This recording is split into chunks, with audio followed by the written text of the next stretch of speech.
I am told that in 1996, when the district superintendent met with the church staff parish relations committee to tell them that I would be their pastor, she told them that the new pastor had an earring. Apparently, one of the members of the committee had a fit and threatened to leave if the church allowed their pastor to have an earring. One of the saints of the church turned and said in a deadpan manner, "Well, we'll miss you." There's a reason you don't negotiate with terrorists. When someone threatens drastic action if they don't get their way, whether it is in a family, church, or organization, be careful how you respond. If you meet their demands, you will only encourage more ultimatums in the future. This makes sense intellectually, but it is hard to do emotionally. We want to keep the peace. We want everybody to get along. But when people act up and make threats, they're actually making their own well-being dependent on holding others hostage. That's a no-win situation. The only way you can respond to these kinds of threats is to be a non-anxious presence. Don't argue. Don't agree. Remain calm. There is a chance that by doing this, the other may come to their senses. There's also a chance that they may leave. There are many sports teams and corporations that have found that they get better when they let a prima donna leave. It doesn't matter that the person is highly intelligent, highly productive, or highly talented if their behavior has caused more problems than they are worth. I know of numerous situations in the church where the pastor remained a non-anxious presence, and the person causing a problem followed through with their threat.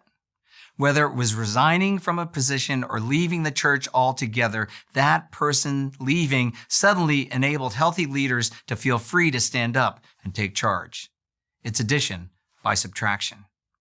It doesn't always work, but if you are able to remain a non-anxious presence, then you give the other person a chance to work out their own issues. The key is to remain non-anxious and stay emotionally present. Of course, there are no guarantees. What is guaranteed is that if you argue or try to convince the other that you're right and they're wrong, or if you just give in, they will never have to come to their senses. Arguing or giving in enables others to avoid dealing with their own issues. In leadership situations, the stakes may feel high as well. That talented employee or that highly involved church leader may seem essential.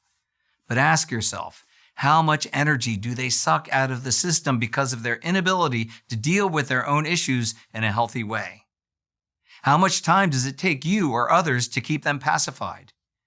If the answer to the question is a lot, then it's time to think about addition by subtraction.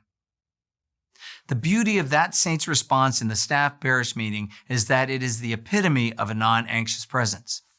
"We'll miss you" is emotionally present.